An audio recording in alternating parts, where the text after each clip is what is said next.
সর্ষে বাটা দিয়ে ইলিশ ভাপা তো খেয়েছেন, চিংড়ি ভাপাও খেয়েছেন জিরে বাটা দিয়ে, তবে ডিম ভাপা খেয়েছেন কি?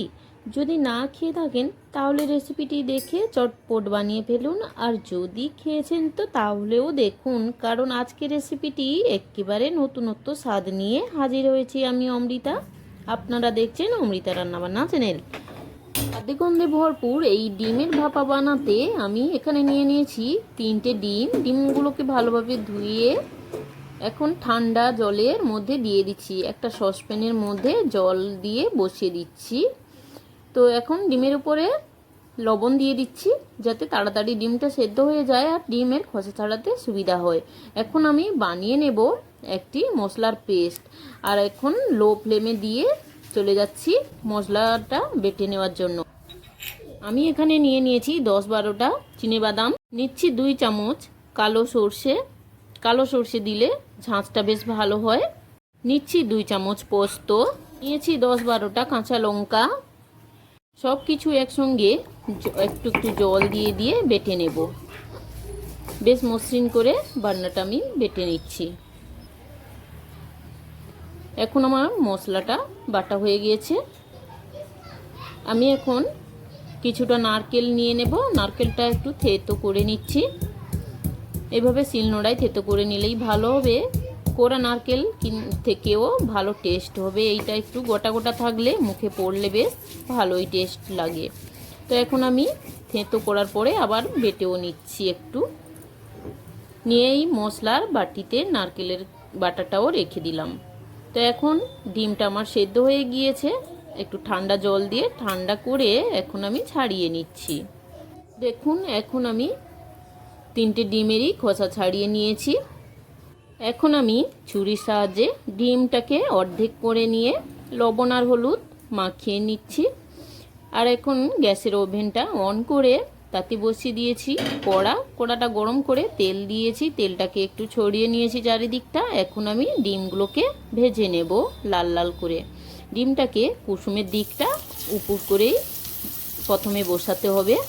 কুসুমের দিকটা প্রথমে ভেজে নিলে কুসুমটা আর পড়ে যাবে না। বাইরের দিকটা দিলে কিন্তু কুসুমটা পড়ে যাওয়ার সম্ভাবনা থেকে যায়। তো অবশ্যই এইভাবেই আমি যেভাবে বসাচ্ছি এইভাবে করে বসিয়ে লাল লাল করে ডিমটাকে ভেজে অপর পিঠটাও ভেজে নিতে হবে। তো ডিমটাকে বেশ সুন্দর এক সাইডে ভাজা হয়ে গিয়েছে, অপর সাইডটাও আমি নেড়ে চেড়ে 2 দিকেই লাল করে ভেজে নেব। ডিমটা কাঁচা অবস্থায় ভাপা করলে এত ভালো টেস্ট হবে না। যত সুন্দর করে ভাজা করার পরে ভাপা করলে যত সুন্দর টেস্ট এবং গন্ধ হয়, এত সুন্দর কিন্তু কাঁচা ডিমে পাবেন না। অবশ্যই ভেজে ভাপাটা করবেন। আমি যেভাবে করছি একদম এইভাবেই করবেন, অবশ্যই দারুণ টেস্টি হবে।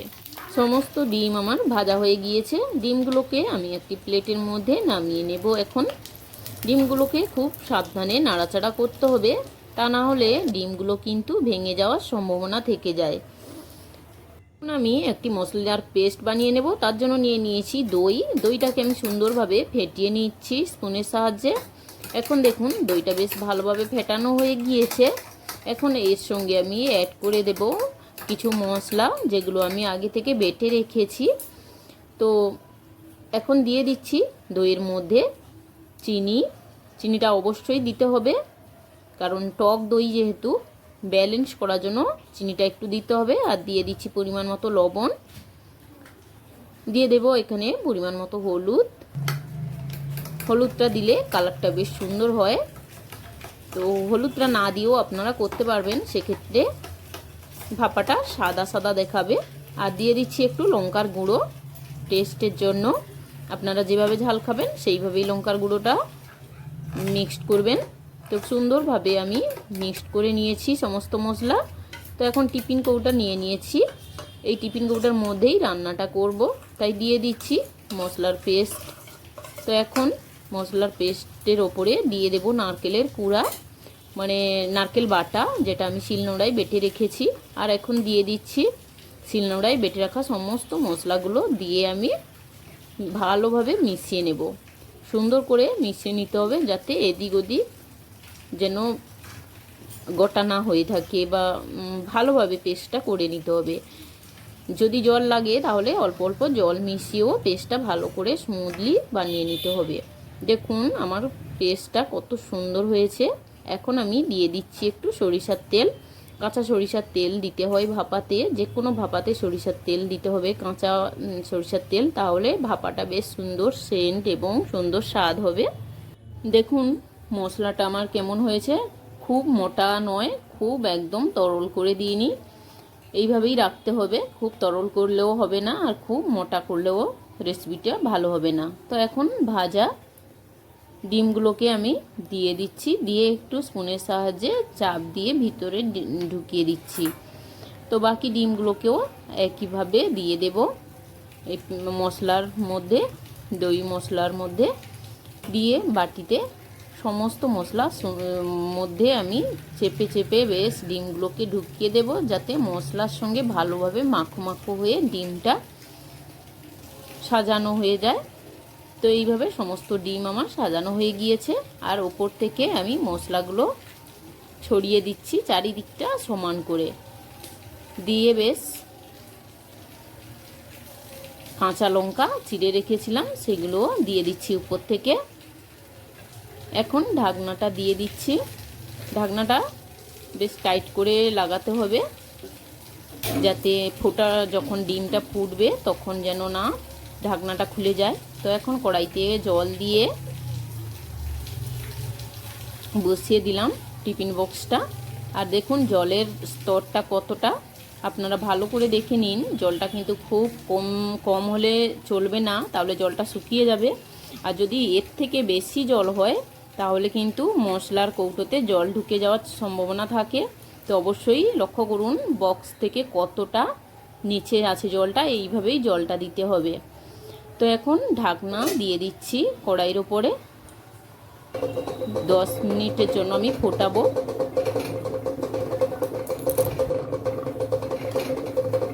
এখন মাত্র 5 মিনিট হয়েছে, এত জোরে জোরে আওয়াজ করছে। খুলে দেখি টিফিন বক্সের ঢাকনাটা খুলে গেছে কিনা। না, দেখছি ঠিকই আছে, তো কোনো অসুবিধা নেই। ঢাকিয়ে দেব আরও 5 মিনিটের জন্য। আপনারা যারা অল্প তেল মশলা পছন্দ করেন অবশ্যই এই রেসিপিটি ট্রাই করতে পারেন। ফিরে এলাম 7 মিনিট পর, এখন ঢাকনাটা খুলে নিচ্ছি আর আমি গ্যাসের ওভেনটা অফ করে দিলাম। করেছিলাম টিফিন বক্সটা ঠান্ডা হওয়ার জন্য, ঠান্ডা হয়ে গিয়েছে। এখন আমি টিফিন বক্সটা খুললে দেখাবো আপনাদের কেমন হয়েছে রেসিপিটা।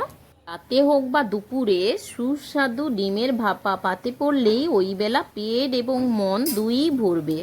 দেখুন টিফিন বক্সটা একটু এক হাতে ধরে আর এক হাত দিয়ে খুলে নিতে হবে। আর আমি খুলে নিয়েছি, দেখুন কত সুন্দর দেখতে লেগেছে। কাঁচা লঙ্কাগুলো কালার চেঞ্জ হয়ে গিয়েছে না, সেদ্ধ হয়ে এত সুন্দর দেখতে লেগেছে। গরম ভাতের সঙ্গে এই রেসিপি থাকলে তো আর কোনো কিছু দরকারই পড়বে না। সার্ভ করার আগে দিয়ে দিলাম একটু কাঁচা সরিষার তেল। তো বন্ধুরা এখন আমি সার্ভ করে দেখাচ্ছি কতটা সুন্দর হয়েছে।